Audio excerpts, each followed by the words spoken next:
નમસ્કાર બાળકો, કેમ છો બધા? આજે મારે તમારી વાત કરવી છે. તમારી એટલે કે તમારા શરીરની. તમને ખબર છે ને શરીરમાં કેટલા બધા પાર્ટ્સ છે. જુદી જુદી કવિતાઓ તમે ગાઈ હશે.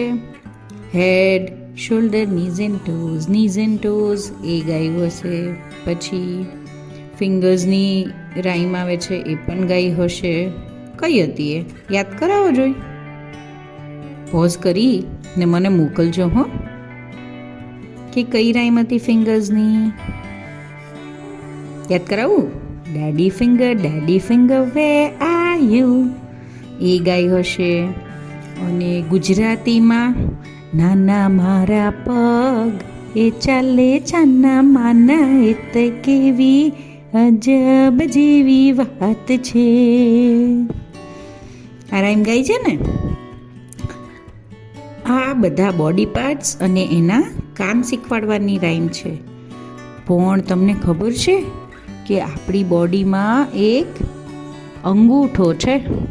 હાથમાં અંગૂઠો છે ને. આજે એ અંગૂઠાની વાતચીત કરવાના છે. કરવી છે? જો આંગળીઓ કેવી ભેગી થઈ જાય, પણ આ અંગૂઠો થોડોક જુદો જ રહે છે. એનું કામ પણ જુદું છે.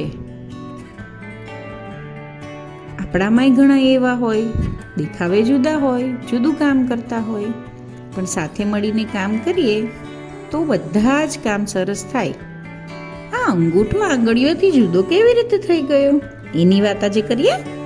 ચલો, તો વાર્તાનું નામ છે નાક બહાર અંગૂઠો. બહુ સમય પહેલા આંગળીઓ અને અંગૂઠો બધા જ સાથે રહેતા હતા. તેઓ સંપીને રહે, રમે, જમે ને મોજ કરે. એક દિવસ એ પાંચેય જણ ટેબલ ઉપર બેઠા હતા. એકાએક એમની નજર જમીન પર પડેલી વીંટી પર પડી. પહેલી આંગળીએ તરત જ કીધું, કેવી સુંદર વીંટી છે. બીજી ઉત્સાહી બનીને હસતા ચહેરે બોલી ઉઠી, મને શોભે એવી છે. ત્રીજીએ વિચાર્યું કે આ બંને લઈ લે તેના કરતાં હું જ આ વીંટી લઈ લઉં અને આપણે સૌ વારાફરતી વીંટી પહેરીશું એવું કહી હું કોઈને આપીશ નહીં. તેથી વીંટી તો મારી જ પાસે રહેશે. આથી એ પૂર્વ વિચાર કરી બોલી, આપણે વીંટી લઈ લઈએ. ચોથી વળી તેનાથી ચડિયાડી. તે બોલી, ઝટ કરો, કોઈ જોઈ જાય તે પહેલાં એને લઈ લઈએ. અને વીંટી લઈ લેવા ઉતાવળી થઈ ગઈ. આ બધું પેલી પાંચમી જોઈ રહી હતી. તે બોલી ઉઠી, એ વીંટી આપણી નથી, માટે આપણાથી એ ન લેવાય. બીજાની વસ્તુઓ ન અડાય. ચારેય એકબીજા સાથે સંમત થઈને બોલી, અરે કોણ જોવાનું છે ને કોને જણાવવાનું છે? ચાલો ચાલો જલ્દી કરો. પેલી પાંચમીએ ફરી વિરોધ કર્યો. એ ચોરી કહેવાય. પછી તો પેલી ચાર ભેગી થઈને પાંચમીની ઠઠ્ઠા મસ્કરી કરવા લાગી. અને પાંચમી પણ તેમની સાથે સંમત થઈ જાય તેવા ઈરાદા સાથે તેઓએ તેને ગમે તેમ બોલવાનું શરૂ કર્યું. પહેલીએ કહ્યું, તું તો બીકણ છે. અને સાવકાર પણ, બીજીએ કીધું. ત્રીજીએ કીધું, તું જાડી છે ને એટલે તને વીંટી થાય એવી નથી, એટલે અમારી અદેખાઈ કરે છે. ત્યાં ચોથીએ સૂર પુરાવ્યો અને મોઢું મચકોડીને કીધું, અમને તો હતું કે તું અમારી મિત્ર છે. આમ તેઓ સતત દલીલો કરવા લાગ્યા. પણ પાંચમીએ મચક આપી નહીં. તમારે જે કહેવું હોય તે કહો, હું તમને સલાહ નહીં આપું અને સહકાર પણ નહીં આપું. તો તું અમારી સાથે નથી એમ કહી ચારે એકી સાથે બૂમો પડવા લાગી. તું અમારી સાથે નથી ને? નથી ને? પછી ચારેય આંગળીઓએ પેલી પાંચમી આંગળીને ધક્કો મારી દીધો અને કહ્યું, હવેથી તું આંગળીની નાતમાંથી બહાર છે. આથી અમે તને અંગૂઠો કહીશું. આમ હવે આંગળીઓને અંગૂઠાભાઈની ઈર્ષા આવવા લાગી. ચારેય આંગળીઓની એક જ ફરિયાદ હતી: અંગૂઠો અમારી વાત માનતો નથી અને અમારી સાથે ઝઘડ્યા કરે છે. જુસ્સાભેર અંગૂઠો બોલ્યો: હજુ પણ હું તમારી સાથે સંમત નથી. આમ કોઈની પડેલી વસ્તુ તો હું ન જ લઈ શકું. જો તમારે મારી સાથે બોલવું હોય તો બોલો. છેવટે બધી આંગળીઓએ નક્કી કર્યું કે આપણે હવે અંગૂઠાભાઈ સાથે બોલવાનું બંધ કરી દઈએ. અંગૂઠો કહે: હું પણ આજથી તમારી સાથે કટ્ટી નહીં બોલું.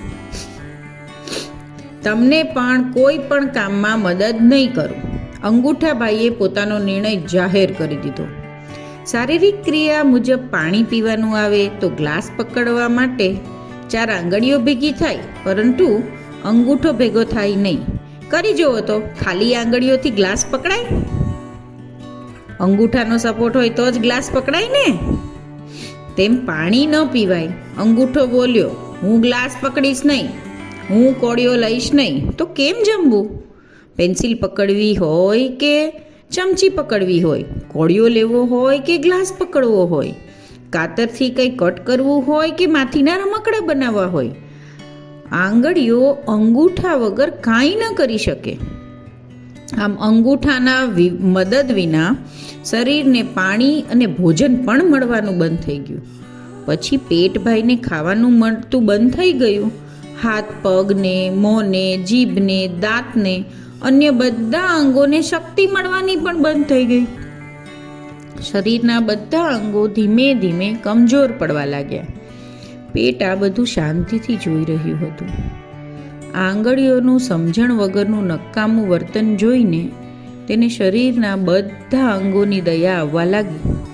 આથી પેટભાઈએ આંગળીઓને અને અંગૂઠાભાઈને સમજાવ્યું કે દરેક કાર્યમાં એકબીજાને મદદ લઈ સાથે મળીને કામ કરવું જોઈએ, તથા કહ્યું કે અંગૂઠાભાઈની વાત સાચી છે. કોઈની પડેલી વસ્તુ આપણાથી ન લેવાય. અંગૂઠાભાઈ કહે: હું શું કરું? નીચે પડેલી વીંટી લઈ લેવાની બાબતે મેં વિરોધ કર્યો. આથી આંગળીઓએ તો મને નાત બહાર જ કાઢી નાખ્યો અને મારું નામ પણ અંગૂઠો પાડી દીધું. આંગળીઓને પણ પેટભાઈની વાત સમજાઈ. તેમણે પોતાની ભૂલ કબૂલ કરી અને પોતે કરેલા વર્તન અંગે અંગૂઠાભાઈ પાસે માફી માંગી. તે દિવસથી અંગૂઠાભાઈ આંગળીઓથી જુદા રહે, પણ જરૂર પડે ત્યારે મદદ કરે છે. હવે હાથથી થતા કાર્યો ફરીથી નિયમિત બનવા લાગ્યા. ભોજન પેટમાં જવાથી શારીરિક ક્રિયાઓ નિયમિત થવા લાગી. હાથ પગમાં પણ શક્તિ આવી. મોં પર તેજ દેખાયું. જીભમાં પણ બોલવાની શક્તિ આવી. આ અનુભવ પરથી શરીરના બધા જ અંગોએ સંપીને રહેવાનું નક્કી કર્યું. જ્યાં સમજ્યા કે ઝઘડો કરવાથી આપણું જ કામ બગડે છે, આથી સંપ ત્યાં જંપ.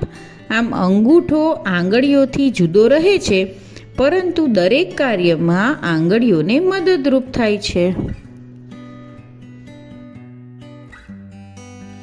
તો મિત્રો, કેટલું બધું શીખવા મળ્યું. આપણી વાત સાચી હોય તો એને પકડી રાખવાની, ખોટી વાતમાં ભળવાનું નહીં. અને કોઈ ગમે તેટલું ખીજવે તો પણ આપણી સાચી વાતને આપણે મૂકવાની થતી નથી. બીજું, કોઈને એની વાત માટે ચીડવવાનું નહીં, કોઈની વસ્તુ લેવાની નહીં, અને સાથ સહકારથી બધા સાથે રહીને આપણે બધું વ્યવસ્થિત રીતે કામ પૂરું કરી શકીએ છીએ. તો કાલે મળીશું નવી વાર્તા સાથે. Good night.